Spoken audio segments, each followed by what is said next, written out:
ನಮಸ್ಕಾರ, ನೀವು ನೋಡ್ತಾ ಇದ್ದೀರಾ ರಿಪಬ್ಲಿಕ್ ಕನ್ನಡ. ನಾನು ಪ್ರವೀಣ್ ರಾಘವ್. ನಿನ್ನೆ ಲೋಕಸಭೆಯಲ್ಲಿ ಪ್ರಧಾನಿ ನರೇಂದ್ರ ಮೋದಿ ಅವರು ಭಾಷಣ ಮಾಡ್ತಾ ಇದ್ರು. ಈ ವೇಳೆ ವಿಪಕ್ಷದವರು ಅವರ ಭಾಷಣಕ್ಕೆ ಅಡ್ಡಿಯನ್ನ ಪಡಿಸಿದ್ರು. ಈ ವಿಚಾರಕ್ಕೆ ಸಂಬಂಧಪಟ್ಟಂತೆ ಸ್ಪೀಕರ್ ಓಂ ಬಿರ್ಲಾ ಅವರು ಸ್ಫೋಟಕವಾಗಿ ಹೇಳಿಕೆಯನ್ನು ಕೊಟ್ಟಿದ್ದಾರೆ. ಈ ಮುಂಚೆ ನಾನು ಪ್ರಧಾನಿ ನರೇಂದ್ರ ಮೋದಿ ಅವರಿಗೆ ಹೇಳಿದ್ದೆ ಈ ವಿಚಾರಕ್ಕೆ ಸಂಬಂಧಪಟ್ಟಂತೆ. ನಿನ್ನೆ ಭಾಷಣ ಮಾಡುವಂತ ಸಂದರ್ಭದಲ್ಲಿ ವಿಪಕ್ಷಗಳು ಅವರ ಭಾಷಣಕ್ಕೆ ಅಡ್ಡಿಪಡಿಸಿದ್ದಾರೆ. ಹೀಗಾಗಿ ಓಂ ಬಿರ್ಲಾ ಅವರು, ಸ್ಪೀಕರ್ ಓಂ ಬಿರ್ಲಾ ಇದೇ ವಿಚಾರಕ್ಕೆ ಸಂಬಂಧಪಟ್ಟಂತೆ ಸ್ಫೋಟಕವಾಗಿ ಹೇಳಿಕೆಯನ್ನು ಕೊಟ್ಟಿದ್ದಾರೆ. ಇದಕ್ಕೂ ಮುನ್ನೆ ನಾನು ಈ ಮುಂಚೆ ಪ್ರಧಾನಿ ನರೇಂದ್ರ ಮೋದಿ ಅವರು ಏನು ಭಾಷಣ ಮಾಡುವುದಕ್ಕೆ ಬರುವ ಮುಂಚೆ ನಾನು ಈ ಸದನದಲ್ಲಿ ಈ ವಿಚಾರವನ್ನ ಹೇಳಿದ್ದೆ. ಈ ರೀತಿಯಾಗಿ ವಿಪಕ್ಷಗಳು ಪ್ಲಾನ್ ಅನ್ನು ಮಾಡಿಕೊಂಡಿದ್ದೆ ಅಂತ ನಾನು ಹೇಳಿದ್ದೆ. ಈ ರೀತಿಯಾಗಿ ಈಗ ಪ್ರಧಾನಿ ನರೇಂದ್ರ ಮೋದಿ ಅವರು ನಿನ್ನೆ ಭಾಷಣ ಮಾಡ್ತಾ ಇದ್ರು. ಆ ಸಂದರ್ಭದಲ್ಲಿ ವಿಪಕ್ಷಗಳು ಅಡ್ಡಿಪಡಿಸಿದ್ವು. ನಿನ್ನೆ ಲೋಕಸಭೆಯಲ್ಲಿ ಏನ್ ಬೇಕಾದ್ರೂ ಕೂಡ ಆಗ್ಬಹುದಿತ್ತು. ಈ ಕುರಿತಂತೆ ನನ್ನಲ್ಲಿ ಪಕ್ಕಾ ಮಾಹಿತಿ ಇತ್ತು. ಪ್ರಧಾನಿ ನರೇಂದ್ರ ಮೋದಿ ಸದನಕ್ಕೆ ಬರುವುದು ಬೇಡ ಅಂತ ನಾನು ಆವಾಗಲೇ ಸಲಹೆಯನ್ನ ಕೊಟ್ಟಿದ್ದೆ.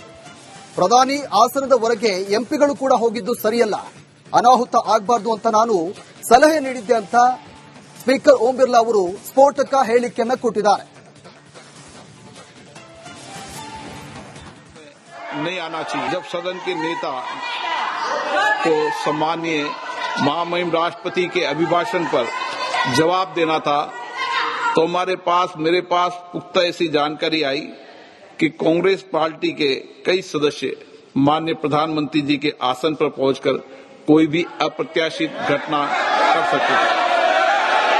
ये दृश्य मैंने सदन में देखा भी सही।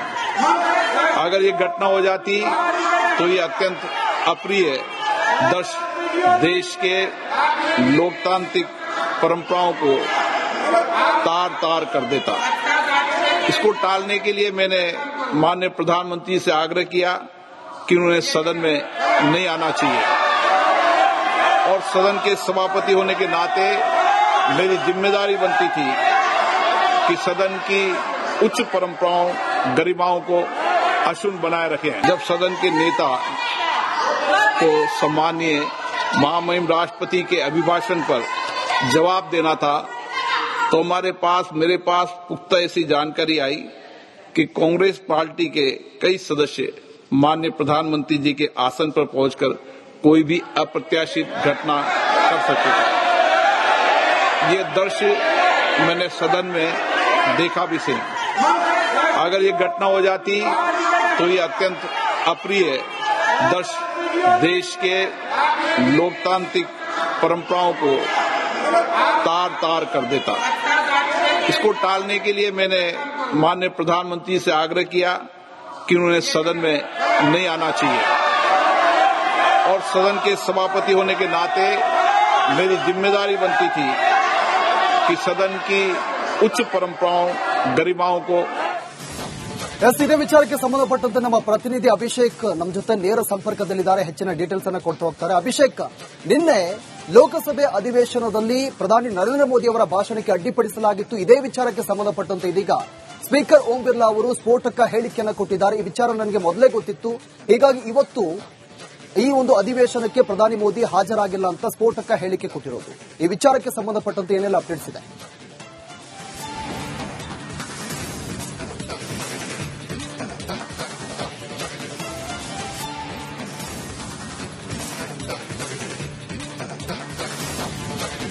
ಮೊದಲನೇದಾಗಿ ಪ್ರಧಾನಿ ನರೇಂದ್ರ ಮೋದಿರವರು ಇವತ್ತಿನ ದಿನ ಭಾಷಣ ಮಾಡೋದಕ್ಕೆ, ಉತ್ತರ ನೀಡೋದಕ್ಕೆ ಬರಬಾರದು ಅಂತ ಸಲಹೆಯನ್ನ ಕೊಟ್ಟಿದ್ದೆ ನಾನು ಅಂತ ಸ್ಪೀಕರ್ ಆದಂತ ಓಂ ಬಿರ್ಲಾ ಅವರು ಹೇಳಿರುವಂತದ್ದು. ಕಾರಣವನ್ನ ಕೂಡ ಬಿಚ್ಚಿಟ್ಟಿರುವಂತದ್ದು, ಪ್ರಧಾನಿರವರ ಅನುಪಸ್ಥಿತಿಯಲ್ಲಿ ಅವರ ಸೀಟಿನವರೆಗೂ ಒಂದಿಷ್ಟು ಜನ ಎಂಪಿಗಳು ಹೋಗಿದ್ದೇ ಮೊದಲ ಅಪರಾಧ ಆಗುತ್ತೆ.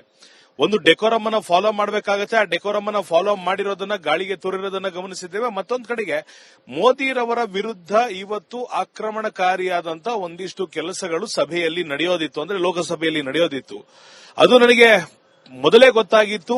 ಅದರ ಜೊತೆಗೆ ಇದು ಕೇವಲ ಗೊತ್ತಾಗಿರುವಂತದ್ದಲ್ಲ, ಇದನ್ನ ಯಾರು ಮಾಡಿದ್ರು, ಯಾರ ವಿರುದ್ಧ ಮಾಡಲಾಗಿತ್ತು, ಇದಕ್ಕೆ ಯಾವ ರೀತಿ ಪಿತೂರಿಯನ್ನ ನಡೆಸಲಾಗಿತ್ತು, ಪೂರ್ಣ ಪ್ರಮಾಣದ ಮಾಹಿತಿ ನನಗೆ, ನಾವೇನು ಇಂಟೆಲಿಜೆನ್ಸ್ ರಿಪೋರ್ಟ್ ಅಂತೀವಿ ಆ ರೀತಿಯಾದಂತ ರಿಪೋರ್ಟ್ ಇರೋದ್ರಿಂದಲೇ ನಾನು ಪ್ರಧಾನಿರವರಿಗೆ ಸಲಹೆಯನ್ನ ಕೊಟ್ಟಿದ್ದೆ. ಆ ಸಲಹೆಯನ್ನ ಅವರು ಸ್ವೀಕರಿಸಿಯೇ ಇವತ್ತಿನ ಒಂದು ಭಾಷಣಕ್ಕೆ ಅಥವಾ ಉತ್ತರ ನೀಡೋದಕ್ಕೆ ಬಂದಿಲ್ಲ ಅಂತ ಓಂ ಬಿರ್ಲಾ ಅವರು ಹೇಳಿರೋದನ್ನ ಗಮನಿಸಿದಾಗ ಇಲ್ಲಿ ಒಂದು ಪಕ್ಷದ ಹೆಸರನ್ನ ಅವರು ಉಲ್ಲೇಖ ಮಾಡಿರುವಂತದ್ದು, ಕಾಂಗ್ರೆಸ್ ಪಕ್ಷವನ್ನ ಉಲ್ಲೇಖ ಮಾಡಿರುವಂತದ್ದು. ಇಲ್ಲಿ ಕಾಂಗ್ರೆಸ್ ಪಕ್ಷದ ಸಂಸದರಿಂದ ಯಾವುದೇ ರೀತಿಯಾದಂತ ಘಟನೆ ನಡೆಯುವಂತ ಸಾಧ್ಯತೆ ಇತ್ತು. ಅದು ನನಗೆ ಸೂಕ್ಷ್ಮವಾಗಿ ಅರಿವಾಗಿತ್ತು. ಇದನ್ನ ಕಳೆದ ಅನೇಕ ದಿನಗಳಿಂದ ಪ್ಲಾನ್ ಮಾಡಲಾಗಿತ್ತು. ಆ ಕಾರಣದಿಂದ ಆ ಒಂದು ಕೆಟ್ಟ ಘಟನೆ ನಡೆಯದಂತೆ ಮುಂಜಾಗ್ರತೆಯನ್ನು ವಹಿಸಿ ನಾನು ಮೋದಿರವರಿಗೆ ನೀಡಿದಂತ ಸಲಹೆಯನ್ನು ಮೋದಿರವರು ಸ್ವೀಕರಿಸಿದ್ದಾರೆ ಅನ್ನೋ ಧಾಟಿಯಲ್ಲಿ ಮಾತನಾಡಿದಾಗ ಖಂಡಿತವಾಗಿಯೂ ಇದು ರಾಜಕೀಯವನ್ನ ಹೊರತುಪಡಿಸಿ ಮೋದಿರವರಿಗೆ ಒಂದು ಅವಮಾನವನ್ನ ಮಾಡುವುದೋ ಅಥವಾ ಅವರನ್ನ ಹೀಯಾಳಿಸುವುದೋ ಅಥವಾ ಅವರ ವಿರುದ್ಧ ಹಲ್ಲೆ ಯತ್ನದಂತೆ ಒಂದು ಬಿಂಬಿಸುವಂತ ಕೆಲಸವನ್ನು ಏನಾದರೂ ಮಾಡಿದ್ರೆ ಅನ್ನೊಂದು ಪ್ರಶ್ನೆ ಕಾಡ್ತಿರುವಂತದ್ದು. ಖಂಡಿತವಾಗಿಯೂ ಓಂ ಬಿರ್ಲಾ ಅವರು ಇದಕ್ಕೆ ಹೆಚ್ಚಿನ ಉತ್ತರವನ್ನ ಕೂಡ ನೀಡ್ತಾರೆ ಒಂದು ಅಪೇಕ್ಷೆಯಲ್ಲಿ ಇಡೀ ದೇಶ ಇರುವಂತದ್ದು. Praveen, okay, thank you Abhishek ತಮ್ಮೆಲ್ಲ ಮಾಹಿತಿಗೆ. ನಮಸ್ಕಾರ, ನೀವು ನೋಡ್ತಾ ಇದ್ದೀರಾ ರಿಪಬ್ಲಿಕ್ ಕನ್ನಡ. ನಾನು ಪ್ರವೀಣ್ ರಾಘವ್. ನಿನ್ನೆ ಲೋಕಸಭೆಯಲ್ಲಿ ಪ್ರಧಾನಿ ನರೇಂದ್ರ ಮೋದಿ ಅವರು ಭಾಷಣ ಮಾಡ್ತಾ ಇದ್ರು. ಈ ವೇಳೆ ವಿಪಕ್ಷದವರು ಅವರ ಭಾಷಣಕ್ಕೆ ಅಡ್ಡಿಯನ್ನ ಪಡಿಸಿದ್ರು. ಈ ವಿಚಾರಕ್ಕೆ ಸಂಬಂಧಪಟ್ಟಂತೆ ಸ್ಪೀಕರ್ ಓಂ ಬಿರ್ಲಾ ಅವರು ಸ್ಫೋಟಕವಾಗಿ ಹೇಳಿಕೆಯನ್ನು ಕೊಟ್ಟಿದ್ದಾರೆ. ಈ ಮುಂಚೆ ನಾನು ಪ್ರಧಾನಿ ನರೇಂದ್ರ ಮೋದಿ ಅವರಿಗೆ ಹೇಳಿದ್ದೆ ಈ ವಿಚಾರಕ್ಕೆ ಸಂಬಂಧಪಟ್ಟಂತೆ. ನಿನ್ನೆ ಭಾಷಣ ಮಾಡುವಂತ ಸಂದರ್ಭದಲ್ಲಿ ವಿಪಕ್ಷಗಳು ಅವರ ಭಾಷಣಕ್ಕೆ ಅಡ್ಡಿಪಡಿಸಿದ್ದಾರೆ. ಹೀಗಾಗಿ ಓಂ ಬಿರ್ಲಾ ಅವರು, ಸ್ಪೀಕರ್ ಓಂ ಬಿರ್ಲಾ ಇದೇ ವಿಚಾರಕ್ಕೆ ಸಂಬಂಧಪಟ್ಟಂತೆ ಸ್ಫೋಟಕವಾಗಿ ಹೇಳಿಕೆಯನ್ನು ಕೊಟ್ಟಿದ್ದಾರೆ. ಇದಕ್ಕೂ ಮುನ್ನೆ ನಾನು ಈ ಮುಂಚೆ ಪ್ರಧಾನಿ ನರೇಂದ್ರ ಮೋದಿ ಅವರು ಏನು ಭಾಷಣ ಮಾಡುವುದಕ್ಕೆ ಬರುವ ಮುಂಚೆ ನಾನು ಈ ಸದನದಲ್ಲಿ ಈ ವಿಚಾರವನ್ನ ಹೇಳಿದ್ದೆ. ಈ ರೀತಿಯಾಗಿ ವಿಪಕ್ಷಗಳು ಪ್ಲಾನ್ ಅನ್ನು ಮಾಡಿಕೊಂಡಿದ್ದೆ ಅಂತ ನಾನು ಹೇಳಿದ್ದೆ. ಈ ರೀತಿಯಾಗಿ ಈಗ ಪ್ರಧಾನಿ ನರೇಂದ್ರ ಮೋದಿ ಅವರು ನಿನ್ನೆ ಭಾಷಣ ಮಾಡ್ತಾ ಇದ್ರು. ಆ ಸಂದರ್ಭದಲ್ಲಿ ವಿಪಕ್ಷಗಳು ಅಡ್ಡಿಪಡಿಸಿದ್ವು. ನಿನ್ನೆ ಲೋಕಸಭೆಯಲ್ಲಿ ಏನ್ ಬೇಕಾದ್ರೂ ಕೂಡ ಆಗ್ಬೋದಿತ್ತು. ಈ ಕುರಿತಂತೆ ನನ್ನಲ್ಲಿ ಪಕ್ಕಾ ಮಾಹಿತಿ ಇತ್ತು. ಪ್ರಧಾನಿ ನರೇಂದ್ರ ಮೋದಿ ಸದನಕ್ಕೆ ಬರುವುದು ಬೇಡ ಅಂತ ನಾನು ಆವಾಗಲೇ ಸಲಹೆಯನ್ನ ಕೊಟ್ಟಿದ್ದೆ. ಪ್ರಧಾನಿ ಆಸನದವರೆಗೆ ಎಂಪಿಗಳು ಕೂಡ ಹೋಗಿದ್ದು ಸರಿಯಲ್ಲ, ಅನಾಹುತ ಆಗಬಾರ್ದು ಅಂತ ನಾನು ಸಲಹೆ ನೀಡಿದ್ದೆ ಅಂತ ಸ್ಪೀಕರ್ ಓಂ ಬಿರ್ಲಾ ಅವರು ಸ್ಫೋಟಕ ಹೇಳಿಕೆಯನ್ನ ಕೊಟ್ಟಿದ್ದಾರೆ.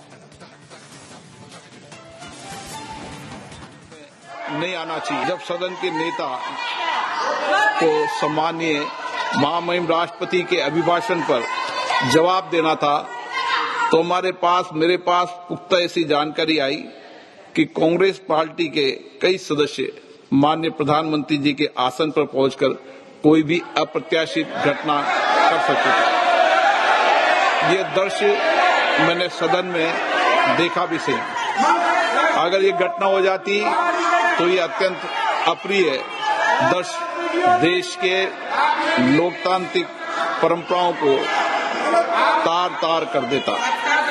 इसको टालने के लिए मैंने माननीय प्रधानमंत्री से आग्रह किया कि उन्हें सदन में नहीं आना चाहिए और सदन के सभापति होने के नाते मेरी जिम्मेदारी बनती थी कि सदन की उच्च परंपराओं गरिमाओं को अक्षुण्ण बनाए रखें। जब सदन के नेता को सम्मानीय महामहिम राष्ट्रपति के अभिभाषण पर जवाब देना था तो मेरे पास पुख्ता ऐसी जानकारी आई कि कांग्रेस पार्टी के कई सदस्य माननीय प्रधानमंत्री जी के आसन पर पहुंचकर कोई भी अप्रत्याशित घटना कर सकते थे।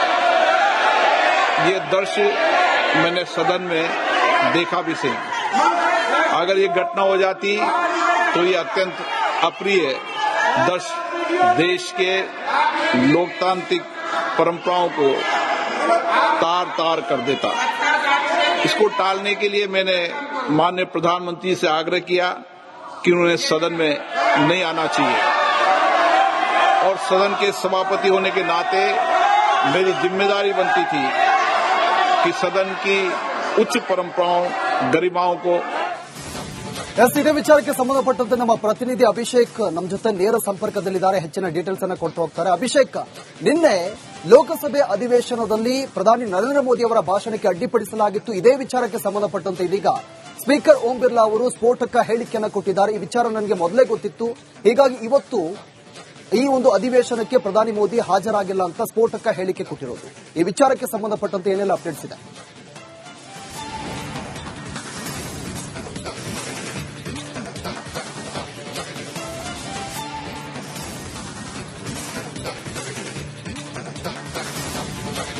ಮೊದಲನೇದಾಗಿ ಪ್ರಧಾನಿ ನರೇಂದ್ರ ಮೋದಿರವರು ಇವತ್ತಿನ ದಿನ ಭಾಷಣ ಮಾಡೋದಕ್ಕೆ, ಉತ್ತರ ನೀಡೋದಕ್ಕೆ ಬರಬಾರದು ಅಂತ ಸಲಹೆಯನ್ನ ಕೊಟ್ಟಿದ್ದೆ ನಾನು ಅಂತ ಸ್ಪೀಕರ್ ಆದಂತ ಓಂ ಬಿರ್ಲಾ ಅವರು ಹೇಳಿರುವಂತದ್ದು. ಕಾರಣವನ್ನ ಕೂಡ ಬಿಚ್ಚಿಟ್ಟಿರುವಂತದ್ದು, ಪ್ರಧಾನಿರವರ ಅನುಪಸ್ಥಿತಿಯಲ್ಲಿ ಅವರ ಸೀಟಿನವರೆಗೂ ಒಂದಿಷ್ಟು ಜನ ಎಂಪಿಗಳು ಹೋಗಿದ್ದೇ ಮೊದಲ ಅಪರಾಧ ಆಗುತ್ತೆ.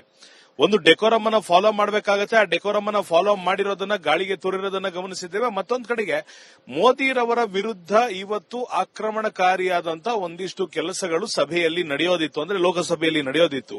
ಅದು ನನಗೆ ಮೊದಲೇ ಗೊತ್ತಾಗಿತ್ತು. ಅದ್ರ ಜೊತೆಗೆ ಇದು ಕೇವಲ ಗೊತ್ತಾಗಿರುವಂತದ್ದಲ್ಲ, ಇದನ್ನ ಯಾರು ಮಾಡಿದ್ರು, ಯಾರ ವಿರುದ್ಧ ಮಾಡಲಾಗಿತ್ತು, ಇದಕ್ಕೆ ಯಾವ ರೀತಿ ಪಿತೂರಿಯನ್ನ ನಡೆಸಲಾಗಿತ್ತು, ಪೂರ್ಣ ಪ್ರಮಾಣದ ಮಾಹಿತಿ ನನಗೆ, ನಾವೇನು ಇಂಟೆಲಿಜೆನ್ಸ್ ರಿಪೋರ್ಟ್ ಅಂತೀವಿ ಆ ರೀತಿಯಾದಂತಹ ರಿಪೋರ್ಟ್ ಇರೋದ್ರಿಂದಲೇ ನಾನು ಪ್ರಧಾನಿರವರಿಗೆ ಸಲಹೆಯನ್ನ ಕೊಟ್ಟಿದ್ದೆ. ಆ ಸಲಹೆಯನ್ನ ಅವರ ಸ್ವೀಕರಿಸಿಯೇ ಇವತ್ತಿನ ಒಂದು ಭಾಷಣಕ್ಕೆ ಅಥವಾ ಉತ್ತರ ನೀಡೋದಕ್ಕೆ ಬಂದಿಲ್ಲ ಅಂತ ಓಂ ಬಿರ್ಲಾ ಅವರು ಹೇಳಿರೋದನ್ನ ಗಮನಿಸಿದಾಗ ಇಲ್ಲಿ ಒಂದು ಪಕ್ಷದ ಹೆಸರನ್ನ ಅವರು ಉಲ್ಲೇಖ ಮಾಡಿರುವಂತದ್ದು, ಕಾಂಗ್ರೆಸ್ ಪಕ್ಷವನ್ನ ಉಲ್ಲೇಖ ಮಾಡಿರುವಂತದ್ದು. ಇಲ್ಲಿ ಕಾಂಗ್ರೆಸ್ ಪಕ್ಷದ ಸಂಸದರಿಂದ ಯಾವುದೇ ರೀತಿಯಾದಂತ ಘಟನೆ ನಡೆಯುವಂತಹ ಸಾಧ್ಯತೆ ಇತ್ತು. ಅದು ನನಗೆ ಸೂಕ್ಷ್ಮವಾಗಿ ಅರಿವಾಗಿತ್ತು. ಇದನ್ನ ಕಳೆದ ಅನೇಕ ದಿನಗಳಿಂದ ಪ್ಲಾನ್ ಮಾಡಲಾಗಿತ್ತು. ಆ ಕಾರಣದಿಂದ ಆ ಒಂದು ಕೆಟ್ಟ ಘಟನೆ ನಡೆಯದಂತೆ ಮುಂಜಾಗ್ರತೆಯನ್ನು ವಹಿಸಿ ನಾನು ಮೋದಿರವರಿಗೆ ನೀಡಿದಂತಹ ಸಲಹೆಯನ್ನು ಮೋದಿರವರು ಸ್ವೀಕರಿಸಿದ್ದಾರೆ ಅನ್ನೋ ಧಾಟಿಯಲ್ಲಿ ಮಾತನಾಡಿದಾಗ ಖಂಡಿತವಾಗಿಯೂ ಇದು ರಾಜಕೀಯವನ್ನ ಹೊರತುಪಡಿಸಿ ಮೋದಿರವರಿಗೆ ಒಂದು ಅವಮಾನವನ್ನ ಮಾಡುವುದೋ ಅಥವಾ ಅವರನ್ನ ಹೀಯಾಳಿಸುವುದೋ ಅಥವಾ ಅವರ ವಿರುದ್ಧ ಹಲ್ಲೆ ಯತ್ನದಂತೆ ಒಂದು ಬಿಂಬಿಸುವಂತ ಕೆಲಸವನ್ನು ಏನಾದರೂ ಮಾಡಿದ್ರೆ ಅನ್ನೊಂದು ಪ್ರಶ್ನೆ ಕಾಡ್ತಿರುವಂತದ್ದು. ಖಂಡಿತವಾಗಿಯೂ ಓಂ ಬಿರ್ಲಾ ಅವರು ಇದಕ್ಕೆ ಹೆಚ್ಚಿನ ಉತ್ತರವನ್ನ ಕೂಡ ನೀಡ್ತಾರೆ ಒಂದು ಅಪೇಕ್ಷೆಯಲ್ಲಿ ಇಡೀ ದೇಶ ಇರುವಂತದ್ದು. Praveen, okay, thank you Abhishek ತಮ್ಮೆಲ್ಲ ಮಾಹಿತಿಗೆ.